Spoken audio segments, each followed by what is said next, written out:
है? सुनाई नहीं दे रहा भाई? ठीक है बब्बर शेर, आप हमारा मैसेज जनता तक पहुंचाते हो और बाकी पार्टियां जो गठबंधन में हैं उनके भी कार्यकर्ता मैसेज पहुंचाते हैं। तो शुरुआत में विचारधारा से करना चाहता हूं। ये दो विचारधाराओं की लड़ाई है। एक तरफ कांग्रेस पार्टी, इंडिया गठबंधन, और दूसरी तरफ बीजेपी और आरएसएस। लड़ाई संविधान की है। अब मैंने सुना कुछ दिन पहले प्रधानमंत्री ने कहा कि ये जो संविधान मैं अपने हाथों में पकड़ता हूं ये खाली है। तो मैं उनको कहना चाहता हूं, नरेंद्र मोदी जी, आप इस संविधान को समझे नहीं हो। इस संविधान में सिर्फ हिंदुस्तान की आवाज नहीं है, इस संविधान में अंबेडकर जी, गांधी जी, फूले जी, बिरसा मुंडा जी, नारायण गुरु जी, बसवना जी, बुद्ध भगवान जी, इन सब की आवाज है। और इसको आप खाली इसलिए कहते हो क्योंकि आपने अपनी जिंदगी में यह किताब कभी नहीं पढ़ी है। क्योंकि अगर आपने ये किताब पढ़ी होती तो जो आप करते हो आप कभी नहीं करते। भाई और बहनों, ये नई किताब नहीं है। इसके अंदर जो सोच है वो हजारों साल पुरानी सोच है। और कहा जा सकता है कि हिंदुस्तान का इतिहास, हिंदुस्तान की हिस्ट्री, हिंदुस्तान की जनता की आत्मा इस किताब में है। और कांग्रेस पार्टी इस किताब की रक्षा कर रही है। हम सब मिलकर, हमारे कार्यकर्ता इस किताब की रक्षा करते हैं। और बीजेपी के लोग, आरएसएस के लोग सामने से नहीं कह सकते, मगर छुपकर बंद कमरों में अंबेडकर जी के संविधान को खत्म करने की कोशिश करते हैं। सामने नहीं आ सकते, क्योंकि जिस दिन उन्होंने सामने कह दिया कि हमारे संगठन का लक्ष्य संविधान को नष्ट करने का है, खत्म करने का है,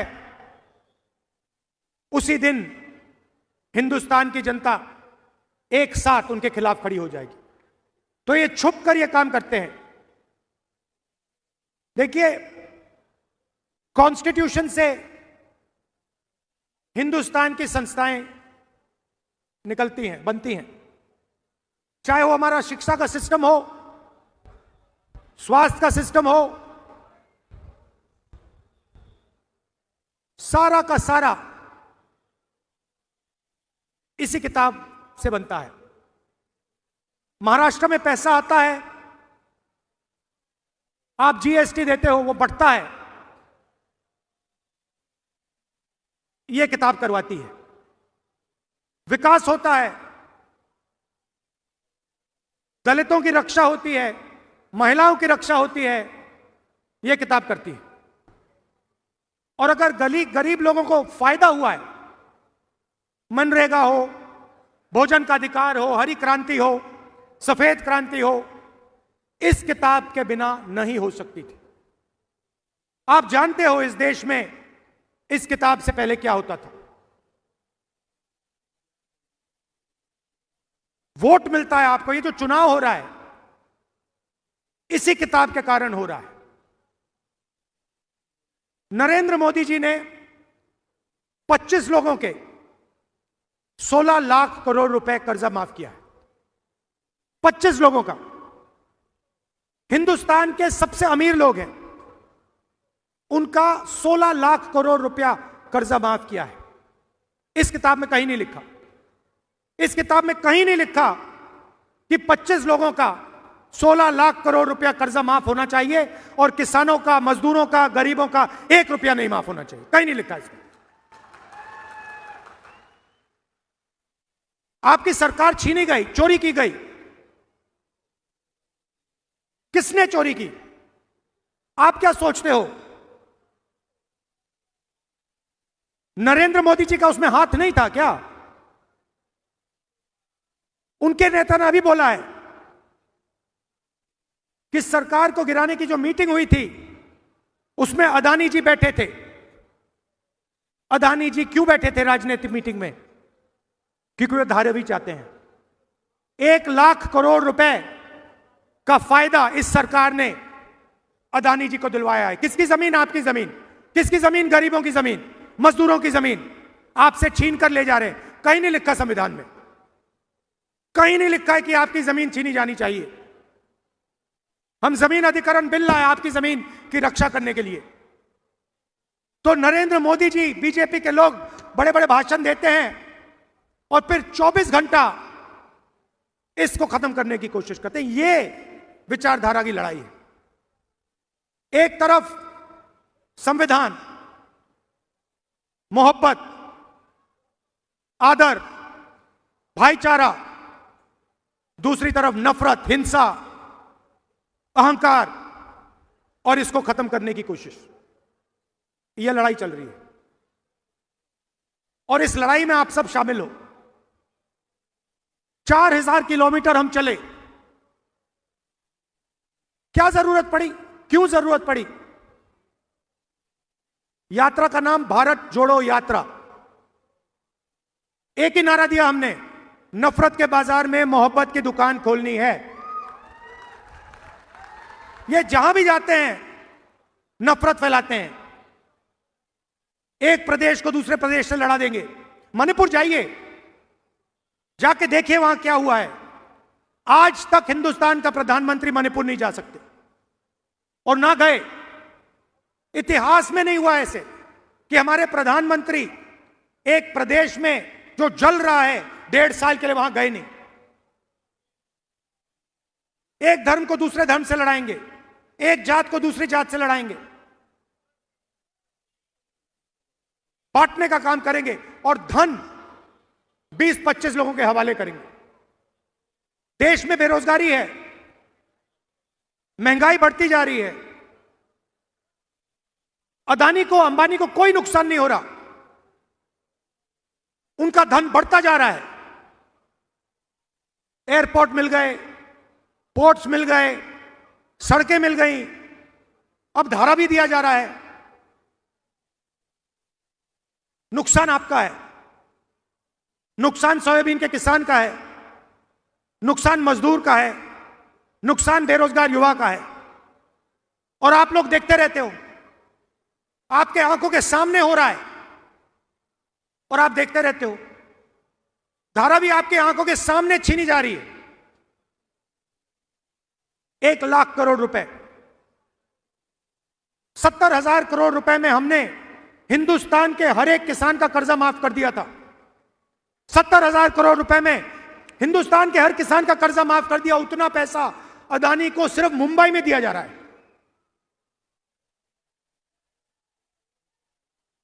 तो मैंने पार्लियामेंट में एक बात साफ कर दी। मैंने सवाल पूछा नरेंद्र मोदी से, नरेंद्र मोदी जी, आप जाति जनगणना क्यों नहीं कराना चाहते हो? पार्लियामेंट में उनके सामने पूछा मैंने। और आज मैं थोड़ा सा आपको जाति जनगणना के बारे में समझाना चाहता हूं। भाइयों और बहनों, देश में 15% दलित आबादी है, 8% आदिवासी हैं, 50% कम से कम पिछड़ा वर्ग है और 15% माइनॉरिटी है। कितना होता है? कितना बनता है? 15, 8, 50 और 15 कितना हुआ? कितना हुआ? ठीक है, यह है आपकी आबादी। अच्छा, सचमुच में पिछड़े कितने हैं किसी को नहीं मालूम। हम कहते हैं कि तकरीबन 50% है, मगर सच्चाई किसी को नहीं मालूम। ये हमारे मीडिया के मित्र हैं, इनको मैं मित्र कहता हूं, कहना पड़ता है। ये हमारे मित्र नहीं हैं, ये मोदी जी के मित्र हैं। आप मुझे एक बात बताओ, शाम को डिस्कशन चलेगा, देखिए मुस्कुरा रहे हैं, कह रहे हैं राहुल गांधी ने सही बात बोल दी। इनकी गलती नहीं है, इनको बेचारों को सैलरी लेनी है। तो इनका डिस्कशन होता है शाम को, बातचीत चलेगी, एंकर बोलेंगे राहुल गांधी ने ये बोला, नरेंद्र मोदी की फोटो दिखाएंगे। मैं आपसे पूछना चाहता हूं, ये जो सारे के सारे एंकर्स हैं, बड़े बड़े पत्रकार हैं, इनमें कोई पिछड़े वर्ग का है? कोई दलित है? कोई आदिवासी है? बड़ी बड़ी कंपनियों की लिस्ट निकालो आप, अदानी की कंपनी की लिस्ट निकालो, उनके सीनियर मैनेजर्स की लिस्ट निकालो, 200 सबसे बड़ी कंपनियों के मालिकों के नाम लो। मैंने किया है। और नाम में मुझे एक पिछड़े वर्ग का व्यक्ति दिखा दो, लिस्ट में एक पिछड़े वर्ग का व्यक्ति का नाम दिखा दो, एक दलित का नाम दिखा दो, एक आदिवासी का नाम दिखा दो। है ही नहीं। ना मीडिया में हो आप, ना कॉर्पोरेट इंडिया में हो, ना प्राइवेट अस्पताल आपके, ना प्राइवेट यूनिवर्सिटी कॉलेजेस आपके, ब्यूरोक्रेसी में आपके कोई नहीं। 90 लोग हिंदुस्तान का बजट बांटते हैं, आईएएस अफसर हैं। मैंने उनकी लिस्ट निकाली। मैंने कहा देखता हूं भैया इनमें से कितने दलित, कितने आदिवासी, कितने पिछड़े।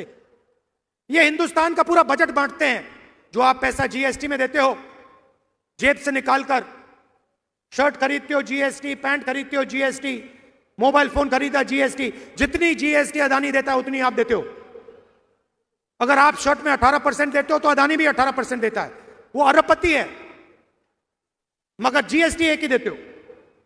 वो पैसा जाता है हिंदुस्तान की सरकार के पास, बंटता है। कौन बांटते हैं? मक्खन कौन बांटते हैं? 90 अफसर बांटते हैं। भाई और बहनों, मैंने लिस्ट निकाली, 90 में से ओबीसी कितने, दलित कितने, आदिवासी कितने, मैं बताता हूं। 90 में से एक आदिवासी है। और अगर 100 रुपए बंटते हैं बजट में, तो आदिवासी अफसर 10 पैसे बांटते हैं। 8% आबादी, 100 रुपए में से 10 पैसे भागीदारी। दलित है 15%, भागीदारी होनी चाहिए 15%। बजट बढ़ता है, दलित अफसर 3 है, 100 रुपए में से 1 रुपया उनका। दलित अफसर 100 रुपए में से 1 रुपया बांटता है। आबादी 15%, भागीदारी होनी चाहिए 15%। 100 रुपए में से 1 रुपया, 1%। और हमारे पिछड़े भाई जो हैं 50% उनकी आबादी है। पता नहीं, शायद 50 है, 55 हो, 60 भी हो सकती है। उनके 3 अफसर बैठा रखे हैं। और जिनकी 50% आबादी है, 50% आबादी है, 100 रुपए में से 5 रुपए उनके, 100 रुपए में से 5 रुपए उनके। आबादी 50% से कम नहीं है, भागीदारी 5 100 में से। तो अगर आप दलितों, आदिवासियों, पिछड़ों को जोड़ दें तो 100 रुपए में से 6 रुपए 10 पैसे आपके। बात समझिए। आबादी आपकी 90%, भागीदारी आपकी 100 रुपए में से 6 रुपए 10 पैसे। और सारा का सारा पैसा, सारा का सारा फायदा उन्हीं 15-20 लोगों को जाता है, आपके जेब से निकलता है। आपको शायद पता भी नहीं लगता। किसान खेती करता है,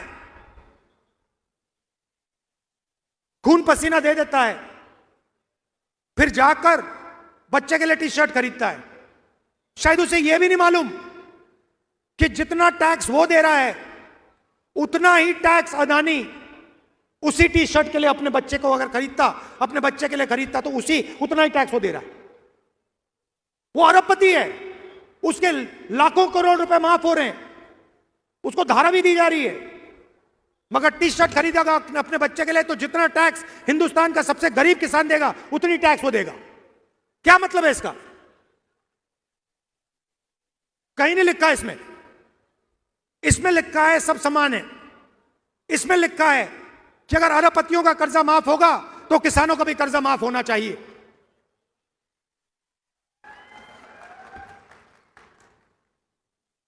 तो यह फर्क है। काम वो 15-20 लोगों के लिए करते हैं। अच्छा, महाराष्ट्र की सरकार चला रहे हैं, सुना है, मैंने सुना है महाराष्ट्र की सरकार चल रही है। तो मुझे आप बताइए, अगर महाराष्ट्र की सरकार चल रही है तो वेदांता फॉक्सकॉन का जो सेमीकंडक्टर प्लांट है, 1.5 लाख करोड़ रुपए का प्लांट, लाखों रोजगार देने वाला प्लांट, महाराष्ट्र से गुजरात कैसे चला गया? अगर महाराष्ट्र की सरकार चल रही है तो टाटा एयरबस हवाई जहाज मैन्युफैक्चरिंग प्लांट 1.8 लाख करोड़ रुपए का प्लांट, जिससे 10,000 युवाओं को रोजगार मिलता, वो गुजरात कैसे चला गया? अगर महाराष्ट्र की सरकार चल रही है तो जो आईफोन बनाने का प्लांट था जो यहां आया था 2 लाख करोड़ रुपए का, 75,000 युवाओं को रोजगार देने वाला, वो गुजरात कैसे चला गया? अगर महाराष्ट्र की सरकार चल रही है तो बल्क ड्रग पार्क 3,000 करोड़ रुपए का, जो 80,000 महाराष्ट्र के युवाओं को रोजगार देता, वो गुजरात कैसे चला गया? अगर महाराष्ट्र की सरकार चल रही है तो गेल का जो पेट्रोलियम प्रोजेक्ट था 60,000 करोड़ रुपए का, 21,000 युवाओं को रोजगार देने वाला प्रोजेक्ट, वो गुजरात कैसे चला गया? आपने क्या गलती की है कि आपके सारे के सारे प्रोजेक्ट, सारे के सारे रोजगार दूसरे प्रदेशों में जा रहे हैं? आप में क्या कमी है कि आप ये काम नहीं कर सकते? आप कुछ भी कर सकते हो, आप में क्षमता है, आप में एनर्जी है, आप में कैपेबिलिटी है, मगर आपके सारे के सारे प्रोजेक्ट्स यहां से छीनकर एक के बाद एक दूसरे स्टेट में जा रहे हैं। धारावी को अदानी जी के हवाले कर दिया। सरकार आपकी नहीं है, सरकार महाराष्ट्र की नहीं है, सरकार महाराष्ट्र के युवाओं की नहीं है, सरकार अदानी की है। उसने खरीदी है आपकी सरकार, एमएलए खरीदवाए हैं, मीटिंग में बैठा, यह सच्चाई है। तो हमने मन बना लिया है, अगर वो अरबपतियों को पैसा दे सकते हैं तो इंडिया गठबंधन की सरकार महाराष्ट्र के किसानों को, युवाओं को, मजदूरों को पैसा दे सकते हैं। हमें मालूम है कैसे करना है। तो सरकार आने के एकदम बाद महिलाओं से कहना चाहता हूं, शुरुआत आपसे होगी। 1 तारीख हर महीना आपके बैंक अकाउंट में खटाखट 3,000 रुपए अंदर, 3,000 रुपए अंदर। दिसंबर, जनवरी, फरवरी, मार्च, अप्रैल में आप उठोगी, सुबह उठोगी, बैंक अकाउंट देखोगी, चेक करोगी, 3,000 रुपए अंदर। और उसके बाद अगर आप दुकान जाना चाहती हो बस में, तो जब आप बस के अंदर जाएंगे आपको पता लगेगा कि इंडिया गठबंधन की सरकार ने आपका बस टिकट फ्री में कर दिया है और आपको पूरे महाराष्ट्र में घूमने के लिए 1 रुपया नहीं देना पड़ेगा। बस में आप फ्री में घूमेंगी और हर सुबह 3,000 रुपए आपके बैंक अकाउंट में मिलेगा हर महीने। अब हमारे किसान भाई कहेंगे, राहुल जी ये क्या किया आपने महिलाओं का बस टिकट फ्री कर दिया और उनके बैंक अकाउंट में 3,000 रुपए हर महीने डाल रहे हो। हमारा क्या होगा मैं आपको बताता हूं। महाराष्ट्र के किसानों का 3 लाख रुपए तक का कर्जा माफ होगा और यहां हमारे सोयाबीन के किसान हैं, बाकी महाराष्ट्र में कपास, धान के किसान हैं। आपको सही एमएसपी मिलेगी, सही दाम मिलेगा। आपकी मेहनत के लिए। कास्ट सेंसस की मैंने बात की, जाति जनगणना से यह पता लग जाएगा दलित कितने, आदिवासी कितने, पिछड़े कितने, भागीदारी कितनी है पता लग जाएगी। हर संस्था में हम पता लगाएंगे दलित कितने, आदिवासी कितने, पिछड़े कितने, और आपको पता लग जाएगा आपकी भागीदारी कितनी है। पार्लियामेंट में मैंने साफ बोल दिया, महाराष्ट्र में भी कराएंगे, पार्लियामेंट में नेशनल सेंसस कराएंगे, कास्ट सेंसस। मैंने मोदी जी के सामने बोला, मोदी जी अगर आप नहीं करोगे तो हम जाति जनगणना लोकसभा में, राज्यसभा में करा के दिखाएंगे। और ये जो 50% की दीवार बना रखी है कि रिजर्वेशन 50% से ज्यादा नहीं होगा, इस दीवार को भी लोकसभा में, राज्यसभा में कांग्रेस पार्टी, इंडिया गठबंधन तोड़ के परे करेगी। कैसे नहीं होगा 50% से ज्यादा रिजर्वेशन? हम करवा के दिखाएंगे 50% से ज्यादा रिजर्वेशन। आपकी आबादी 90% है, भागीदारी भी होनी चाहिए।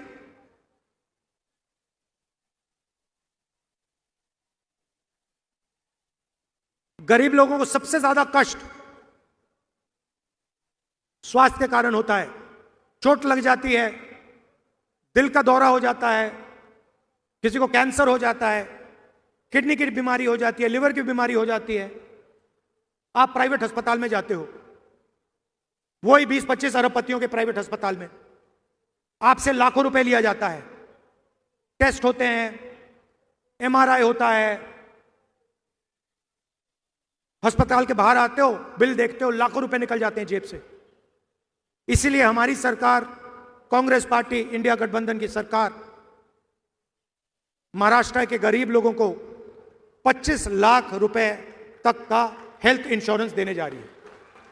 आप बीमार हो गए, गरीब से गरीब किसान, बेरोजगार युवा, गरीब से गरीब मजदूर बीमार होगा, आप अस्पताल में जाओगे, स्टेंट लगवाओगे, वाल्व बदलोगे, ट्रांसप्लांट कराओगे,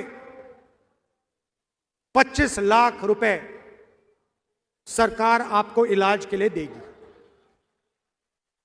तो जो आपको कर्ज लेना पड़ता है वो आपको नहीं लेना पड़े। हमारी सरकार गरीबों की सरकार है, अदानी अंबानी की सरकार नहीं होगी।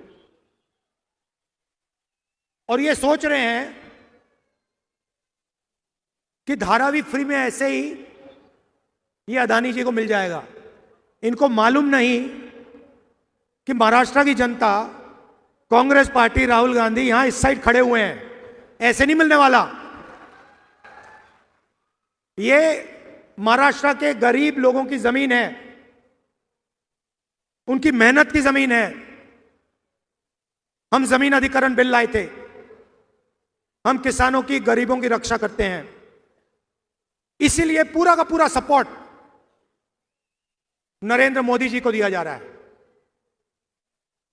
दोस्ती है उनकी।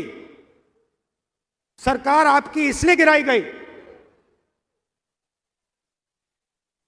अदानी जी मीटिंग में बैठे थे, साफ बोला है। क्यों बैठे थे मीटिंग में? धारावी 1 लाख करोड़ रुपए के लिए बैठे थे मीटिंग में। आपकी जमीन, आपका भविष्य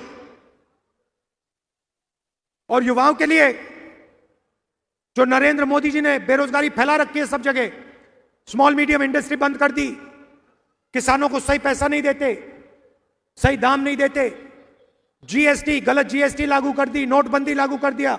ये हथियार हैं। आप ये मत सोचिए कि ये योजनाएं हैं। ये छोटे व्यापारियों को मारने के हथियार हैं, ये किसानों को मारने के हथियार हैं। तो रोजगार पैदा ही नहीं होता। तो इसीलिए हमने कहा है कि 2.5 लाख सरकारी नौकरियां जो महाराष्ट्र की सरकार ने आपको नहीं दी हैं, वो हम चुनाव जीतते ही 2.5 लाख नौकरियां महाराष्ट्र के युवाओं को दे देंगे।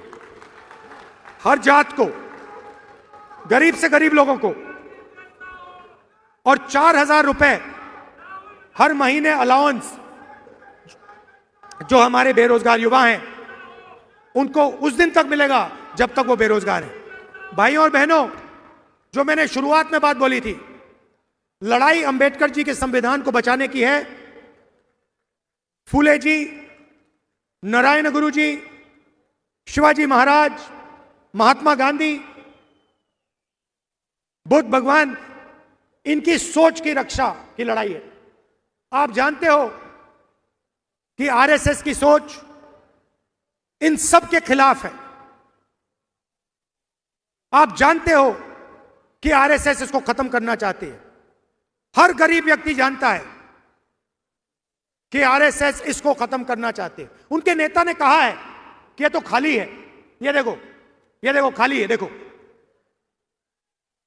ये देखो खाली है। उनके नेता कहते हैं कि ये खाली है। ये खाली नहीं है, इसमें हिंदुस्तान की हिस्ट्री है, हिंदुस्तान के महापुरुषों की सोच है। ये है ये किताब, और इसको ये खत्म करना चाह रहे हैं हम। इसको कभी खत्म होने नहीं देंगे, सवाल नहीं उठता। तो ये मैं आपसे कहना चाहता था। आप दूर दूर से आए, कष्ट उठाया आपने, इसके लिए मैं आपको दिल से धन्यवाद करता हूं। नमस्कार, जय महाराष्ट्र, जय हिंद। धन्यवाद राहुल जी।